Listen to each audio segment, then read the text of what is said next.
I hope that everybody out there listening is a little bit like our friend JoltzerX on the YouTube who said, cool, I've never really gone into the NCAA tourney before. I'd like to tune in this year.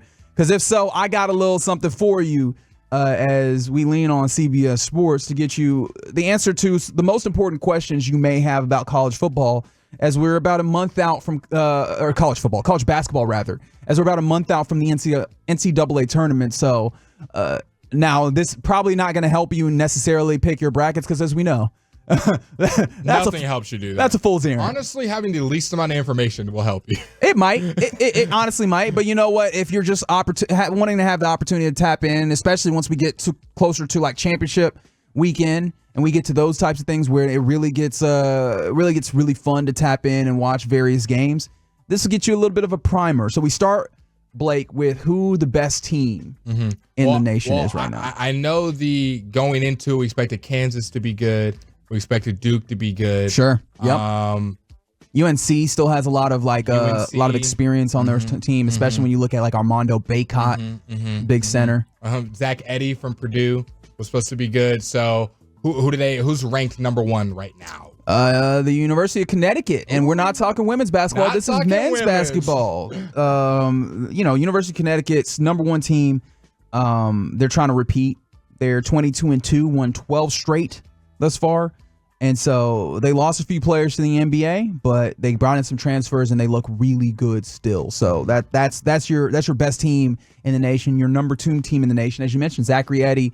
I've heard him called Eddie. I've heard him called Edie, and I still to this day don't know. Let's go Edie. That sounds more fun. Which is actually his name, or the correct pronunciation of his name. But Purdue is ranked number 2 in the AP poll, and so they have obviously Zach Edey, who is their big time player, and it's one of the things that you can still see in the college game compared to like the NBA game. It's just like a really dominant big that just kind of plays in the middle. A little Sabonis. And so with that being the case, Zach Edey, who is, possibly could be a player of the year for a second season, averaging 23 points per game, almost 12 rebounds a game, 2 blocks per game, like big time player. And CBS Sports notes that he's a near lock to be the first repeat Naismith player of the year since Ralph Sampson when he played at Virginia in 81, between 81 and 83. I don't think I was alive when Ralph Sampson was playing. I know you weren't alive because I wasn't.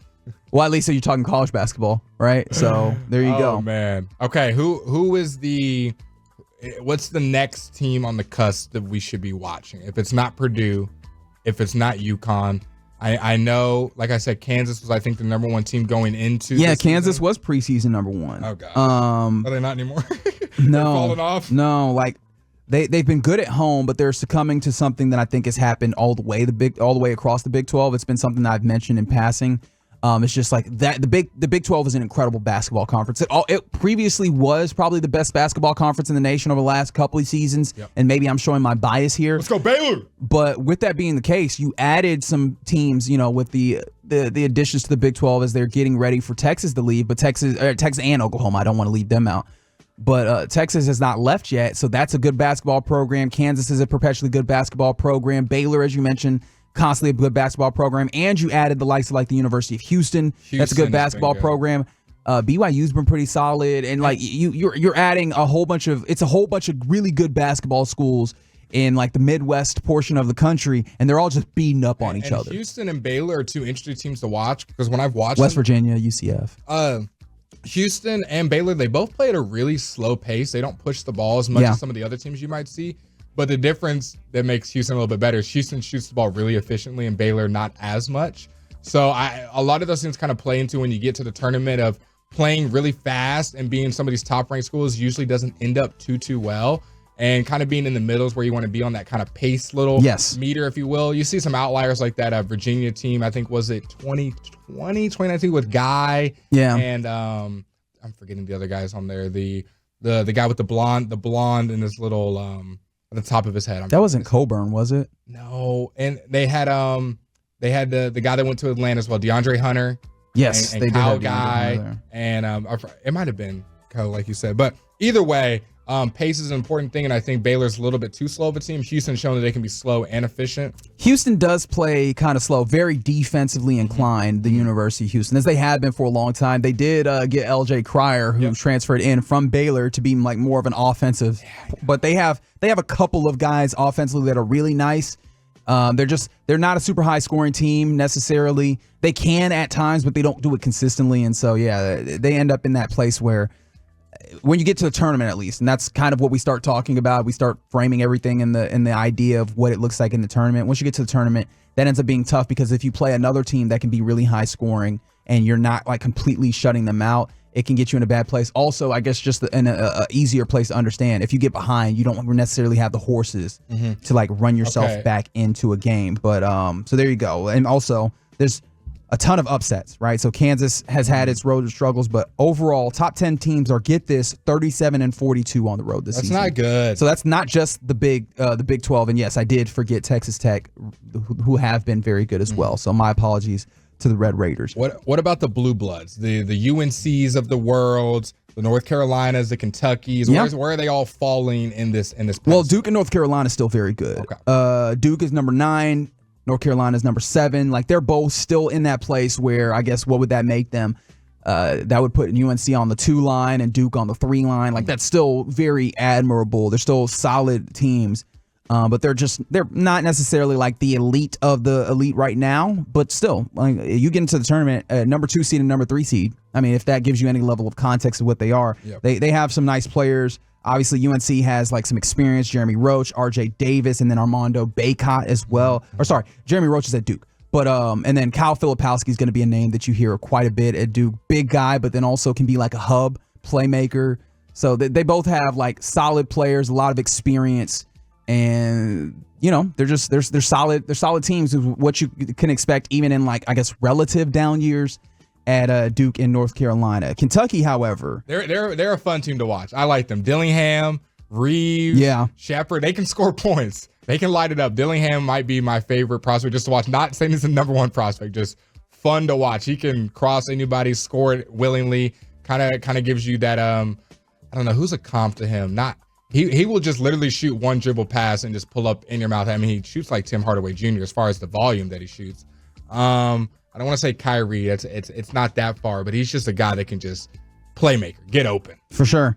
Someone on the 817 said, Reggie, Kansas State is good as well. I mean, I know, but they also annoy me quite a lot this season. So shout out to Jerome Tang, though. Fantastic coach. So, okay, let's talk about kind of like really good players, especially like we talked about Zach Edey, probably going to be player of the year. Some other guys that contend. A guy that you need to know, Dalton Connect.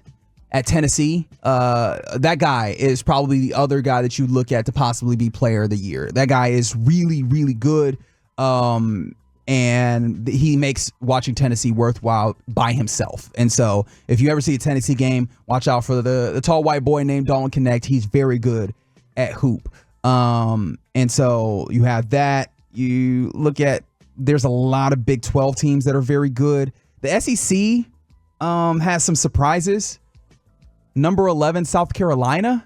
I don't think you typically think of South Carolina being really good at basketball on the men's side. Women's side, obviously a number 1 seed, or a number 1 team in the nation. They're always good with Dawn Staley. But this South Carolina team, pretty solid as well. And then Auburn. Shout out to Auburn. I know someone texted them in. Bruce Pearl and the Sweatiest Man got a really good Auburn team out there, and they're really tough to beat at home. And then Chris Beard, who's bounced around a little bit. He was previously at Texas, if you remember. Yep. And then he lost that job, went to Ole Miss, and he's got them playing some good basketball as well. So you've got some of those. Gonzaga is a team that you're typically used to seeing as being like a really good team. They're on the bubble. So I imagine that you're safe. You're safe from them. They're not going to ruin your bracket this year because you believe in them too much. And then they get into the tournament, they lose in the Elite 8 or something, right? They're not going to do that to you. Don't do that. Speaking of brackets, talk to my hearers. Who are some Cinderella candidates? Talk about Princeton being one of those teams. Cornell, and Yale. So the smart school is getting up in there and said, hey, man, we can hoop too, man. We can do this as well. Danny Wolf stands out as one of the guys that could send your bracket all the way to the shredder, letting you know that you might want to pay attention to these Ivy Leagues, that they might be able to make something shake. Some teams that are uncharacteristically bad this year. Michigan, not having the year that we thought at 8-16, last place in the Big Ten. Yeah, I think that Juwan Howard is going to have. Yeah, he's going to. Been frustrating. Yeah. Look, I know he's a Michigan man, and I wonder if like the national championship that you win in football might, give him a little bit of cover. But it has not looked good there, especially like over the last couple of seasons. So I do wonder how safe he's going to be. Another team that you absolutely need to know about, Arizona. Caleb Love was a guy who played at UNC. You might remember him at UNC. He transfers to Arizona, and that is a fun team to watch. Very good program, number 5 in the nation. And so he's actually, while I mentioned he was very good at UNC, he's also having a career high when it comes to shooting percentage and a career low in turnover rate. And I think, Blake, can you explain to me what happens when you have a guard who is shooting incredibly well and not turning the ball over? It usually bodes well for you because you need the ball in your hands. Think about a quarterback who's not turning the ball over and throwing a lot of touchdowns. Yeah, that sounds good. And so that's a really good team that also fits in. And I'll bring this back around, just kind of some of the ways, once we get closer to the tournament, some of the ways that advanced metrics that maybe give you an idea of a team going deep. They play like one of those teams that has a good chance of being really good. And yes, 6A2, you're right. I should also give a lot of praise to the Funky Town Frogs. Jamie Dixon and the TCU Horned Frogs are another great team. I mean, basically, if you look at any team in the Big 12, there's a high likelihood that you're looking at a good basketball team. What about Indiana State?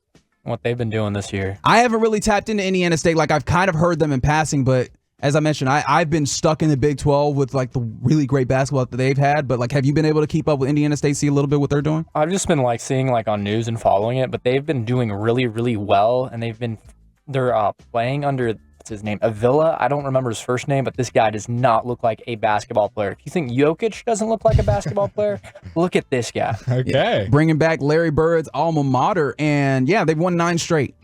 So, like, this is a team that's definitely finding themselves. They're ranked 23rd for the first time since Larry Bird was at Indiana State. So, shout out to the Sycamore, or Sycamores, rather.